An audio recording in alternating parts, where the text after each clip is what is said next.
नमस्कार बंधुरा आपनारा सबाई केमन आछेन। सौमीर किचेन चैनेले आपनादेर सबाइके स्वागत।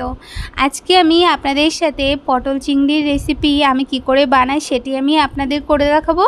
तो चलुन देखे निई पटल चिंगड़ी बानानोर जोन्नो आमादेर कि लागछे। देखुन एखाने आमी आलू और पटलगुलोके এই রকম শেপ করে কেটে নিয়েছি আর তারপরে আমি ধুয়ে নিয়েছি ভালো করে। এরপরে আমরা গ্যাসের উপরে কড়াই বসিয়ে দিয়ে তারপরে আমরা ওর মধ্যে সরষের তেল দিয়ে দেব। তেলটা যখন গরম হবে তখন আমরা যে পটলগুলোকে আমরা কেটে রেখেছিলাম না সেই পটলগুলোকে আমরা দিয়ে দিয়ে তারপরে আমরা ওর মধ্যে পরিমাণ মতো লবণ আর পরিমাণ মতো হলুদ দিয়ে আমরা পটলগুলোকে একটু ভালো করে ভেজে নেব।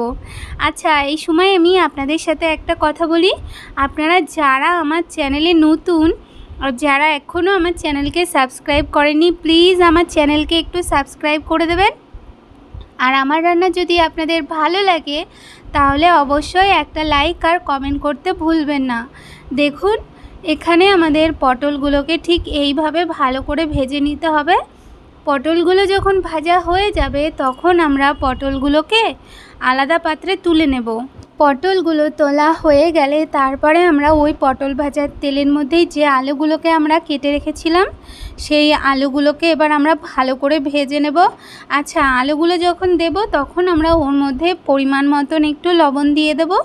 লবণ দিয়ে তারপরে আমাদের আলুগুলোকে একটু ভালো করে ভেজে নিতে হবে। আলুগুলোকে আমরা ভালো করে ভেজে নিয়ে তারপরে আলুগুলো যখন ভাজা হয়ে যাবে তখন আমরা আলুগুলোকে আলাদা পাত্রে তুলে নেব।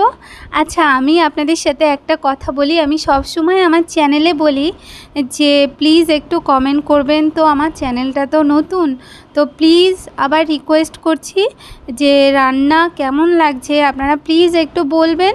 না বললে কি করে বুঝবো বলুন তো যে রান্না আপনাদের কেমন লাগছে। যাই হোক, দেখুন এখানে তো আলুটা ভাজা হয়ে গেছে। এরপরে আমরা ওই তেলের মধ্যেই চিংড়ি মাছ দিয়ে দেবো। চিংড়ি মাছ দিয়ে আমাদের চিংড়ি মাছগুলোকে একটু 2-3 মিনিটের মতন একটু ভালো করে ফ্রাই করে নিতে হবে। চিংড়ি মাছটা যখন ভাজা হয়ে যাবে তখন আমরা চিংড়ি মাছটাকে তুলে নেব। এরপর আমরা ওই তেলের মধ্যেই জিরে, এখানে আমি 1 চামচের মতন জিরে ফোড়ন দিয়ে দিয়েছি আর গোটা গরম মশলা, তেজপাতা আর কয়েকটা শুকনো লঙ্কা আমি তেলের মধ্যে ফোড়ন দিয়ে দেব। ফোড়নটা দেওয়া হয়ে গেলে ফোড়নটাকে আমরা একটু নাড়িয়ে চাড়িয়ে নিয়ে তারপরে আমরা ওর মধ্যে পেঁয়াজ কুচি দিয়ে দেব। আচ্ছা, এখানে আমি 4টে মিডিয়াম সাইজের পেঁয়াজকে ভালো করে কুচি করে নিয়েছি। এরপর আমাদের পেঁয়াজটাকে একটু 2-3 মিনিটের মতন একটু ভালো করে ফ্রাই করে নিতে হবে। পেঁয়াজটা যখন ভালো মতো ফ্রাই হয়ে যাবে তারপরে আমরা ওর মধ্যে আর যে বাটা মশলাগুলো সেগুলো দিয়ে দেব। এখানে আমি 1 চামচের মতো আদা বাটা, 1/2 চামচের মতন রসুন বাটা আর এখানে আমি লঙ্কা বাটা দিয়ে দেব। আচ্ছা, আপনারা যেমন ঝাল পছন্দ করেন সেই বুঝে আপনারা লঙ্কাটা দিয়ে দেবেন। তারপরে আমরা সব মশলাগুলোকে একটু ভালো করে 2-3 মিনিটের মতন একটু কষিয়ে নেব। মশলাটা যখন ভালো করে কষানো হয়ে যাবে, মশলার থেকে তেল ছেড়ে দেবে, তখন আমরা ওর মধ্যে টমেটোর পেস্ট দিয়ে দেব।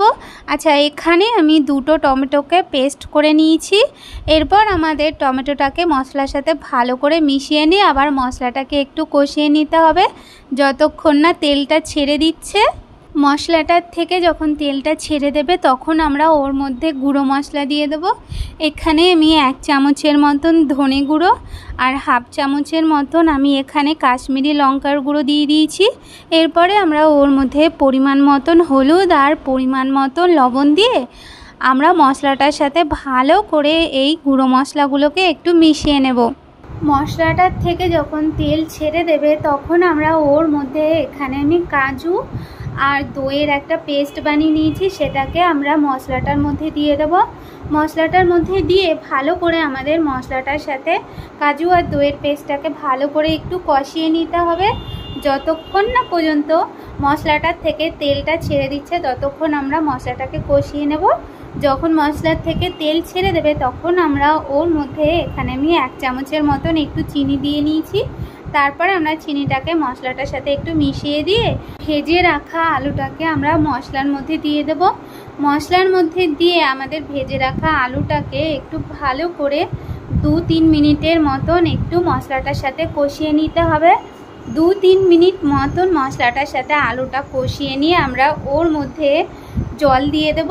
আচ্ছা, এখানে আমি যে মশলা করেছিলাম সেই মশলার বাটিটা ধুয়েই আমি ওর মধ্যে জল দিয়ে দেব। ঝোলটা যখন ফুটে উঠবে তখন আমরা ওর মধ্যে যে ভেজে রাখা পটলগুলো আমরা তুলে রেখেছিলাম সেই পটলগুলো আমরা ওর মধ্যে দিয়ে দেব।